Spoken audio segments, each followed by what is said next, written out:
मिनक्यू को एक बहुत ही भयानक बीमारी है जिसमें जब भी किसी दूसरे इंसान को टच करता है तो इसके जिस्म पर खौफनाक दाने पड़ने लगते हैं और इसे सांस लेने में भी दिक्कत होती है। यहाँ तक कि वो बेहोश हो जाता है या मर भी सकता है। मिनक्यू भी चाहता है कि इसकी गर्लफ्रेंड हो, लेकिन अपनी इस बीमारी की वजह से वो लड़कियों को टच नहीं कर सकता और इसी वजह से इसने घर में अपने आप को 10 साल से कैद किया हुआ है। मिनक्यू अपने घर से बाहर नहीं जाता। इसके पर्सनल डॉक्टर ओ ने इलाज करने की कोशिश की, लेकिन कोई फायदा नहीं हुआ। लेकिन एक दिन इसका डॉक्टर मिनक्यू से कहता है कि वो अपनी इस बीमारी के साथ जीना सीख ले। साथ ही वो मिनक्यू को एक स्मार्ट वॉच देता है जिसमें अलग अलग किस्म के रंग होते हैं जो इसकी एलर्जी की हालत को बताते हैं। ब्लू रंग में एलर्जी नॉर्मल, येलो में हल्का सा अटैक, ऑरेंज में मिनक्यू की एयरवेज बंद हो जाएंगी और रेड में वो कुछ ही मिनट्स में मर जाएगा।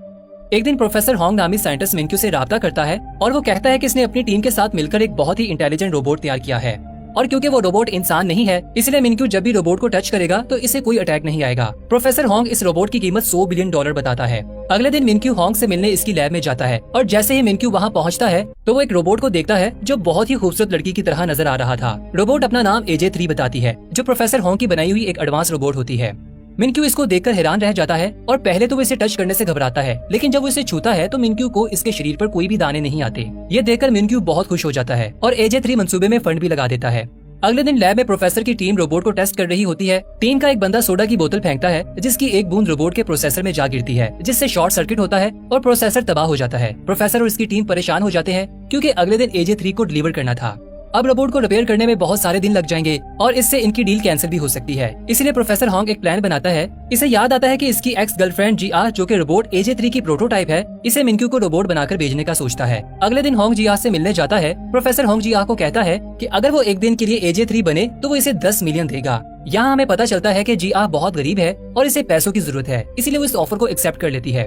प्रोफेसर अगले दिन GR को लैब में ले जाता है और इसे रोबोट दिखाता है। इसके बाद सब मिलकर इसे सिखाते हैं कि AJ3 किस तरह से काम करता है और GR को रोबोट जैसे सेम कपड़े पहनाते हैं। इसके सर पर विग और आंखों में लेंस लगाते हैं जो कैमरे की तरह काम करते हैं। प्रोफेसर और इसकी टीम कैमरे की मदद से GR को मॉनिटर करेंगे। अब GR को सब समझाने के बाद एक लॉकर में बंद करके मिनक्यू के घर में लाया जाता है। मिनक्यू जैसे ही इसे लॉकर से खोलता है तो GR इसे देखकर डर जाती है। यहाँ हमें पता चलता है कि कुछ दिन पहले GR फूड की डिलीवरी देने मिनक्यू के पास जाती है और मिनक्यू को फूड की क्वालिटी पसंद नहीं आती, जिस पर मिनक्यू GR को पेमेंट करने से इनकार कर देता है। इसीलिए GR इससे लड़ने लगती है, लेकिन मिनक्यू इससे फिजिकल कॉन्टैक्ट से बचने की कोशिश करता है और इसे दूर फेंक कर वहाँ से निकल जाता है। अब क्योंकि GR इसे देखकर डर गई थी, इसलिए मिनक्यू प्रोफेसर को कॉल करता है और इसे पूछता है कि ये सब क्या हो रहा है। ये सुनकर प्रोफेसर होंग एक कहानी बनाता है और कहता है कि AJ3 के 2 मूड है, ऑपरेशनल और फ्रेंड मूड। ऑपरेशनल मूड में वो प्रोफेशनली काम करती है, जबकि फ्रेंड मूड में वो एक इंसान की तरह काम करती है। रोबोट अब फ्रेंड मूड में है, लेकिन इसे एक बटन दबाकर ऑपरेशनल मूड में बदला जा सकता है। मिनक्यू प्रोफेसर की बात मान लेता है और रोबोट की गर्दन के पीछे बटन दबा देता है। GR के रीसेट होने के बाद मिनक्यू इस रोबोट का इंटेलिजेंस टेस्ट लेता है। इसी वक्त लैब की बिजली चली जाती है, जिसकी वजह से GR का प्रोफेसर से राब्ता खत्म हो जाता है।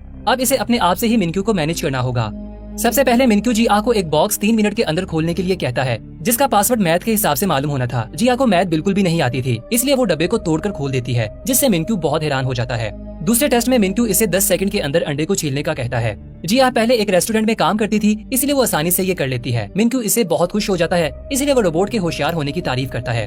इसी वक्त लैब में बिजली वापस आ जाती है और जब वो GR के लेंस से कनेक्ट होते हैं तो वो ये देखकर हैरान हो जाते हैं कि GR मिनक्यू पर गुस्सा हो रही है, क्योंकि मिनक्यू ने बैटरी चेक करने के लिए अपना हाथ आगे बढ़ाया था। ये देखकर प्रोफेसर घुटनों के बल बैठ जाता है। इसी वक्त प्रोफेसर को मिनक्यू का फोन आता है और मिनक्यू कहता है कि तुम मुझे धोखा देने की कोशिश कर रहे हो, क्योंकि इसमें इस्तेमाल होने वाली बैटरी खराब है, जिसकी वजह से AJ3 का सीना फूल गया है। ये सुनकर प्रोफेसर एक और झूठ बोल देता है कि इसने AJ3 की बैटरी को अपग्रेड किया है और साथ में मिनक्यू को खबरदार करता है कि वो इसके सीने को ना छुए, क्योंकि ऐसा करने से शॉर्ट सर्किट हो सकता है। इसके बाद मिनक्यू मेडिसिन लेने के लिए जाता है, लेकिन अचानक इसका दम घुटने लगता है और वो फर्श पर गिर जाता है। इसे सांस लेने में मुश्किल होती है। इसी वक्त GR बाकर आती है और इसकी पीठ थपथपाकर इसकी मदद करती है। मिनक्यू जैसे ही होश में आता है तो वो हैरानगी से पूछता है कि बगैर मेरे ऑर्डर के इसने मेरी मदद कैसे की, जिस पर GR कहती है कि वो बहुत सी ऐसी चीजें बगैर ऑर्डर के कर सकती है। इसके बाद मिनक्यू पहली मर्तबा फिजिकल कांटेक्ट करता है, लेकिन हैरत की बात यह है कि मिनक्यू को किसी किस्म की एलर्जी नहीं होती। रात होती है और GR को लैब में लाया जाता है। प्रोफेसर होंग इसे डांटता है क्योंकि वो एक्सपोज हो चुकी थी। ये सुनकर GR मायूस हो जाती है, क्योंकि इसे लगता है कि इसने अच्छा काम नहीं किया और वो नाराज होकर बाहर चले जाती है। उसी वक्त प्रोफेसर को एक बुरी खबर मिलती है कि AJ3 को रिपेयरिंग के लिए अफ्रीका भेज दिया है और इसे वापस आने में कम से कम 2 हफ्ते लगेंगे। इसी वक्त मिनक्यू की कॉल आ जाती है और वो प्रोफेसर से कहता है कि इसे 1 महीने के लिए AJ3 चाहिए। वो रोबोट को मजीद डीपली समझना चाहता है। अब प्रोफेसर के पास GR को वापस लाने के अलावा और कोई रास्ता नहीं बचा था, इसलिए वो GR के पास जाता है और इसे कुछ हफ्तों के लिए रोबोट बनने का कहता है। इस बार वो इसे ज्यादा पैसे देने की पेशकश करता है, इसीलिए GR राजी हो जाती है। प्रोफेसर कहता है कि जब तक असली AJ3 नहीं आ जाता तब तक तुम्हें काम करना पड़ेगा और हम तुम्हें हर रात रिचार्ज करने के बहाने लैब में वापस ले आएंगे। अगले दिन बदकिस्मती से जिया को डायरिया हो जाता है और वो मैनेज करने की बहुत कोशिश करती है, लेकिन गलती से वो फार्ट कर देती है। मिनक्यू हैरानगी से पूछता है कि ये क्या आवाज है, जिस पर रोबोट जवाब देता है कि ये आपने किया है मेरे मालिक। जल्द ही गंध चारों तरफ फैल जाता है, इसलिए जिया इसे कपड़े बदलने का कहती है। भोला बाला मिनक्यू इस पर यकीन कर लेता है क्योंकि इसके अलावा यहाँ और कोई इंसान नहीं है, और वो कपड़े बदलने चला जाता है। इसका फायदा उठाकर वो भागकर वॉशरूम की तरफ निकल जाती है। मिनक्यू जल्दी से वापस आ जाता है और वो देखता है कि रोबोट गायब है। वो इसे घर में ढूंढने लगता है और आखिरकार वो देखता है कि जिया इसके महंगे परफ्यूम से टॉयलेट को साफ कर रही है। मिनक्यू ये देखकर हैरान हो जाता है और कहता है कि रोबोट तो पानी को हाथ नहीं लगाते, तो तुम ये सब कैसे कर रही हो। इस वक्त जिया झूठ बोल देती है कि वो एक एडवांस रोबोट है जो इन सभी कामों में माहिर है। जब मिनक्यू जाने वाला होता है तो वो नोटिस करता है कि जिया के चेहरे पर पसीना आ रहा है। वो इसके करीब जाने की कोशिश करता है, लेकिन इसका पैर साबुन पर आने की वजह से वो गिर जाता है। जिया इसकी तरफ भागती है, लेकिन मिनक्यू को बचाने की बजाय वो परफ्यूम पकड़ती है और इसके ऊपर गिरा देती है। लोहे की प्लेट की वजह से इसकी पसलियों पर चोट लग जाती है। अगले दिन जिया सफाई कर रही होती है तो वो गलती से कार्ड्स गिरा देती है, जिससे मिनक्यू ने 10 साल से संभाल कर रखा हुआ था। ये देखकर मिनक्यू गुस्सा होता है और इससे पहले कि वो मजीद इसे कुछ कहता, वो कहती है कि इसकी बैटरी 5% तक पहुंच गई है और वो अपने आप को स्टैंड बाई मोड पर होने का बहाना करती है। इसके बाद मिनक्यू प्रोफेसर हॉन्ग से मिलता है और इसे कहता है कि रोबोट की गलतियों की वजह से वो बहुत परेशान हो गया है, लेकिन प्रोफेसर इसे कहता है कि इसे और डीप रिसर्च के लिए वक्त दिया जाए, और मिनक्यू इस पर राजी हो जाता है। अगले दिन मिनक्यू का बहुत खसूसी मेहमान आने वाला था, इसलिए वो जिया को बाहर आने से मना करता है। वो कोई और नहीं बल्कि रिया इसकी पहली मोहब्बत थी। मिनक्यू इसे देखकर बहुत खुश होता है, लेकिन जब रिया इसके कंधे पर हाथ रखती है तो मिनक्यू के जिस्म पर एलर्जी होने लगती है और वो ये सब रिया से छुपाने की कोशिश करता है। इसके बाद वो एक इम्पोर्टेंट मीटिंग का बहाना बनाकर घर की तरफ भागता है ताकि वो किसी तरह इस कमरे में पहुंच जाए जहां इंजेक्शन रखा हुआ था। मिनक्यू बहुत कमजोर हो चुका था और वो सिरिंज पकड़ने में नाकाम रहता है। तभी जिया देखती है कि मिनक्यू जमीन पर लेटा हुआ है और इसे सांस लेने में मुश्किल हो रही है। इसी वक्त सीन शिफ्ट होता है और हमें वो वक्त दिखाया जाता है जब मिनक्यू को एलर्जी नहीं थी और मिनक्यू के लिए सब कुछ नॉर्मल था। छोटा मिनक्यू जब कार्ड्स का पहला घर बनाता है तो इसके पेरेंट्स बहुत खुश होते हैं। अगले सीन में हर कोई मिनक्यू के जन्मदिन पर इसकी पार्टी पर आया होता है। पार्टी के बाद सब कार में वापस जा रहे होते हैं, तभी एक बलून इसके बाप के सामने आ जाता है, जिसकी वजह से सामने आने वाला ट्रक इन्हें टक्कर मार देता है। अगले सीन में मिनक्यू हॉस्पिटल में उठता है। छोटा मिनक्यू अपने पेरेंट्स के लिए रो रहा होता है जो दोनों हादसे में मर गए थे। दिन के वक्त बहुत सारे रिश्तेदार इससे मिलने आते हैं और इसका बड़ा बनने की कोशिश करते हैं, लेकिन असल में वो इसके बाप के पैसे का वारिस बनना चाहते थे। लेकिन जब मिनक्यू बाथरूम में जाता है तो इसे जेब से एक नोट मिलता है जिसमें लिखा होता है कि किसी भी पेपर पर सिग्नेचर नहीं करना। अगले दिन यूचुल नामी इसका एक दोस्त आता है और मिनक्यू के हाथ में एक अडॉप्शन पेपर देता है कि इसे इसके बाप ने बेचा है और अच्छा होगा कि अगर वो इसका भाई बन जाए। मिनक्यू थोड़ी देर सोचता है और आखिरकार वो कागजात पर सिग्नेचर कर देता है। यूचुल अपने दोस्त का हाथ पकड़ता है, लेकिन जब मिनक्यू नीचे देखता है तो यूचुल का हाथ शैतानी पंजे में बदल रहा था। मिनक्यू डरकर वहाँ से भाग जाता है और देखता है कि यूचुल ने जहाँ से इसे पकड़ा था वहाँ अजीब से छाले पड़ने लगे हैं। थोड़ी देर बाद यूचुल अपने बाप के पास वापस जाता है और इसे कागजात देते हुए कहता है कि काम हो गया है। लेकिन जब इसका बाप आखिरी सफा देखता है तो इसे पता चलता है कि मिनक्यू ने सिग्नेचर की जगह कुछ और लिख दिया है। इसके बाद छोटा मिनक्यू एक खाली हवेली में जाता है और इस दिन के बाद वो दूसरे इंसानों से दूर रहता है क्योंकि हर कोई इसकी प्रॉपर्टी हड़प करना चाहता था और वो दूसरे इंसानों को नाले का कीड़ा समझने लगा था, जिसकी वजह से इसे एलर्जी होने लगी थी। इसके पर्सनल डॉक्टर के अलावा एलर्जी के बारे में कोई नहीं जानता था। सीन दोबारा प्रेजेंट में आता है। मिनक्यू जागता है और अपने साथ जिया को पाता है। मिनक्यू इसे बताता है कि इसने ख्वाब देखा है जिसमें लोग इसके पीठ पीछे छुरा घोंप रहे हैं। इसके बाद वो जानकर हैरान हो जाता है कि वो बिल्कुल नॉर्मल हालत में है, इसलिए वो जिया का शुक्रिया अदा करता है क्योंकि इसने इसे इंजेक्शन दिया था। जिया और मिनक्यू एक दूसरे के साथ ज्यादा वक्त गुजारने लगे थे और इनका रिश्ता मजीद गहरा होता जाता है और वो एक दूसरे के करीब होते जाते हैं। एक दिन मिनक्यू इसे कहता है कि वो इसके साथ रिया की डेट पर जाए। वो दोनों एक दूसरे के साथ बहुत देर तक बैठते हैं। जैसे ही रिया वहाँ से जाने लगती है तो वो मिनक्यू को हाथ मिलाने का कहती है और फिर मिनक्यू डरते हुए इसका हाथ पकड़ लेता है, जिसकी वजह से इसे एलर्जी शुरू हो जाती है और सांस लेने में तकलीफ होने लगती है। और जब वो अपना इंजेक्शन पकड़ता है तो इस सोच में पड़ जाता है कि इसे ये सिरिंज लगाना चाहिए या नहीं, क्योंकि वो इस बेकार जिंदगी से थक चुका था। इसकी स्मार्ट वॉच तेजी से बीप करने लगती है। जिया इसके पास आती है और वो होश में आ जाता है। जब जिया मिनक्यू को देखती है तो मॉनिटर नॉर्मल हो जाता है। मिनक्यू इंजेक्शन के बगैर ठीक हो जाता है। थोड़ी देर बाद वो दूसरे अपार्टमेंट में वापस जाने का फैसला करते हैं, लेकिन जब वो जा रहे होते हैं तो एक बंदा गलती से मिनक्यू से टकरा जाता है और वो चेक करने के लिए कि मिनक्यू ठीक है इसे पकड़ लेता है। लेकिन हैरानगी की बात यह है कि इसे एलर्जी नहीं होती। ये देखकर मिनक्यू ज्यादा हजूम में जाने का फैसला करता है ताकि वो खुद को चेक कर सके, क्योंकि ऐसा इसने 10 सालों में नहीं किया था। जैसे ही वो बाहर निकलते हैं एक बच्चा मिनक्यू के हाथ से टकराता है, लेकिन दोबारा कुछ नहीं होता। फिर दोनों एक बहुत बड़े हजूम में जाते हैं जहाँ मिनक्यू के साथ वाला शख्स इसका हाथ पकड़ता है और मिनक्यू मॉनिटर पर देखता है कि सब ठीक है। ये देखकर मिनक्यू की आंखों में पानी आ जाता है। इसके बाद वो डॉक्टर ओ को फोन करता है और रोते हुए कहता है कि इसकी एलर्जी खत्म हो गई है। तभी एक शख्स इससे टकरा जाता है जिसकी वजह से मॉनिटर बीप करने लगता है। दूसरी तरफ जिया मिनक्यू को ढूंढना शुरू करती है। जब वो मिनक्यू को देखती है तो इसकी एलर्जी खत्म होने लगती है और जब एक जोड़ा इन दोनों के दरमियान में आता है तो एलर्जी फिर से वापस आ जाती है। मिनक्यू अपने डॉक्टर को बताता है कि कोई यहाँ पर है जिसे मैं देखता हूँ तो एलर्जी खत्म हो जाती है, और जब इसे नहीं देख पाता तो एलर्जी फिर से वापस आ जाती है। इसके बाद जिया मुस्कुराती है और मिनक्यू कॉल बंद कर देता है और जिया को गले लगा लेता है और कहता है कि मैं तुम्हारे लिए दुनिया की सबसे बड़ी बैटरी खरीदूंगा।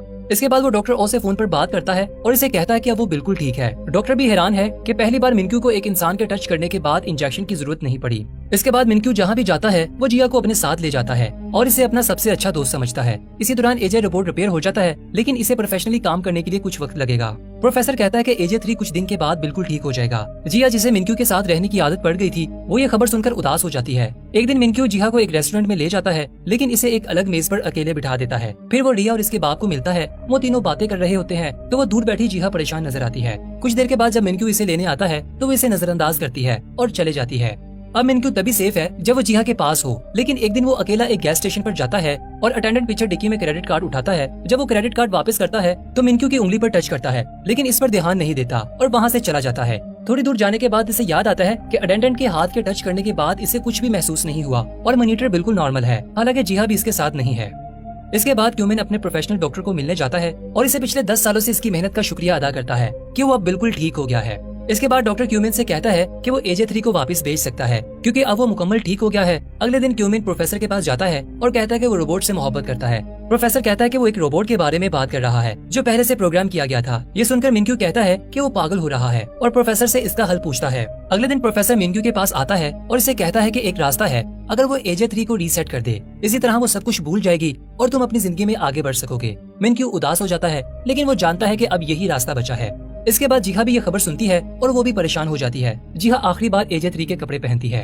अगले सीन में हम देखते हैं कि जिहा मिनक्यू के सामने खड़ी है और बर्फबारी हो रही है और मिनक्यू इसे आखिरी बार सैर के लिए ले जाता है और वापस हवेली में ले आता है। आखिरकार वो एक दूसरे का सामना करते हैं। मिनक्यू इसका शुक्रिया अदा करता है। ये सुनकर जिहा की आंखों में आंसू आ जाते हैं। इसके बाद मिनक्यू जिहा के पास जाता है और इसे अपनी माँ का हार निकालकर जिहा के गले में डाल देता है। इसके बाद वो इसे गले लगाता है और मिनक्यू रीसेट का बटन दबा देता है। लैब में असली एजे 3 रिपोर्ट करता है कि मिनक्यू का फोल्डर डिलीट कर दिया गया है। रात को मिनक्यू और जिहा सोते वक्त रोते हैं। जिहा इतनी रोती है कि अगली सुबह वो बीमार पड़ जाती है। इसे हॉस्पिटल ले जाया जाता है और हम देखते हैं कि इसने अभी भी मिनक्यू की माँ का हार पहन रखा है। इसके बाद वो दोनों अपनी जिंदगी में आगे बढ़ जाते हैं, जहाँ जिहा अपनी दादी के शहर चली जाती है, जबकि मिनक्यू रिहा के साथ शादी की तैयारी करता है। एक दिन मिनक्यू ट्रेन पर चढ़ता है जहाँ वो एजे 3 जैसा चेहरा देखता है और वो सोचता है कि ये वही सेम रोबोट है। दोनों एक दूसरे के आमने सामने बैठने के बावजूद कुछ भी बात नहीं करते क्योंकि जिहा को मिनक्यू के साथ बोलने से मना किया गया था, लेकिन मिनक्यू को शक होता है कि ये वही रोबोट है। इसलिए वो प्रोफेसर को फोन करता है और कहता है कि इसने एजे 3 जैसा चेहरा देखा है, जिस पर प्रोफेसर कहता है कि इसने रोबोट को किसी ऐसे शख्स पर बनाया था जो इसका जानने वाला था। मिनक्यू कहता है कि क्या वो इससे बात कर सकता है, जिस पर प्रोफेसर इसे मना करता है।